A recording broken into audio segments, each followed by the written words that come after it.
कृष्ण क्या चाहते हैं आपसे वो समझना ज़रूरी है। सनातन धर्म ये नहीं कहता कि तुम जाकर कृष्ण जी को लड्डू गोपाल कहा जाता है तो 100 लड्डू चढ़ाओ कृष्ण जी तुम्हारी मनोकामना पूर्ण कर देंगे मेरा बच्चा। भगवान सिर्फ ये कहते हैं गाय की सेवा करो, नदियों से प्यार करो, कुदरत को साफ रखो, पेड़ पौधे लगाओ। जो कृष्ण का बचपन से लेकर उद्देश्य था कि आप गायों की सेवा करो, इंद्र की सेवा मत करो। गाय हमें दूध देती है, मक्खन बनता है, घी बनता है, उससे हमारा व्यापार चलता है, उसके गोबर तक से रोटी बन जाती है, उपला चूल्हा जल जाता है।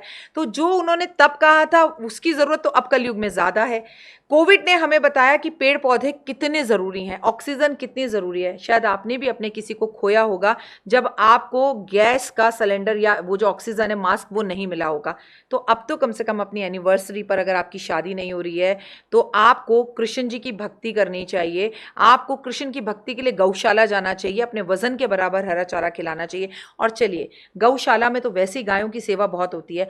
भारत देश में दिल्ली राज्य के अंदर ही आपको लवारिस गायें बहुत दिखेंगी जिनका इस्तेमाल कर कर उन्हें सड़कों पर छोड़ दिया गया है। तो आप उनकी सेवा करें। अगर आपकी शादी नहीं हो रही, आपको बच्चा नहीं हो रहा, उन्हें खीरा खिलाइए, उन्हें पानी पिलाइए, उनके लिए कोई अच्छी व्यवस्था कीजिए। कोई आपके पास ज़मीन है वो डोनेट कर दीजिए।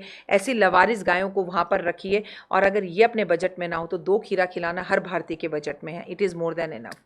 आप रोटी बनाइए अपने घर की, पहली वो खिलाइए। आपकी शादी क्या, बच्चा क्या, व्यापार क्या, काम सब कुछ हो जाएगा। आप गाय की सेवा करने के साथ साथ ये धर्म है हमारा कि हम सबके घर में बांसुरी होनी चाहिए जो कृष्ण जी के होने का प्रतीक है।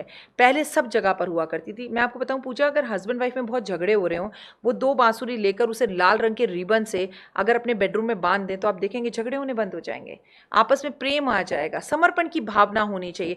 कृष्ण और राधा में जैसे झगड़ा होता था, आप में और आपके लव में, आपके पति के, आपके पार्टनर में भी वैसे झगड़े होने चाहिए। चाहे वो बिजनेस पार्टनर हो, चाहे लाइफ पार्टनर हो, चाहे आपका स्कूल पार्टनर हो, चाहे आपका कॉलेज पार्टनर हो। लेकिन लड़ाई ना जब उठो तो टेबल पर ही खत्म होनी चाहिए। लेकिन आजकल की लड़ाई तो ब्लॉक, ठीक है, आपका नंबर ब्लॉक, आपको सारे सोशल मीडिया से आउट कर देंगे।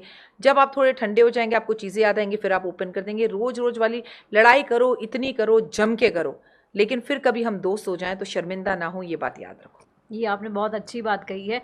यहाँ पे मैं थोड़ा ये भी जानना चाहूँगी कि एस्ट्रोलॉजी के हिसाब से क्या कुछ ऐसी चीज़ें हो सकती हैं कि पॉजिटिविटी जो है वो हमेशा बनी रहे? क्योंकि क्या होता है कि अभी लगता है कि सब चीज़ें ठीक चल रही हैं, लेकिन उसके बाद ऑल ऑफ सडन कुछ ऐसा होता है कि सब चीज़ें गड़बड़ा जाती हैं।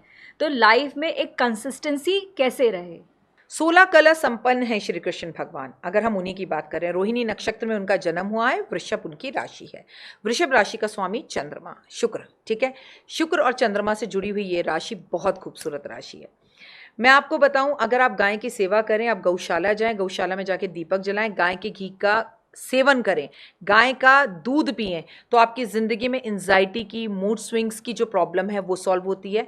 अगर आपको अपना ऑरा सही करना है, बात बात में आपको डर लगने लगता है, हाथ कांपने लगते हैं, हो मेरी नौकरी चली गई, मेरी नौकरी चली गई, ये होता है आपके साथ, तो आप रोज किसी भी एक गाय को पकड़कर उस पर हाथ फेरें, हाथ फेर कर उसकी परिक्रमा करें। ये साइंटिफिक अप्रूव्ड है कि आप जब ऐसा करते हैं तो आपका ऑरा इतना इतना इतना इतना इतना इतना इतना होता चला जाता है। सिर्फ गाय के अंदर समस्त देवी देवताओं का वास है। अगर आप गोमूत्र से नहाते हैं, बीमारियां दूर हो जाती हैं। गाय के दूध का सेवन करते हैं, शुगर खत्म हो जाती है। अगर आप गाय के गोबर का उपला अपने घर में जलाते हैं तो जादू टोना तंत्र विद्याएं, नेगेटिव वाइब, जितनी भी आपके घर में वाइब्स हैं वो सब आउट हो जाती हैं। तो देखिए, सब कुछ कृष्ण और गाय से जुड़ा हुआ और सारी प्रॉब्लम सॉल्व।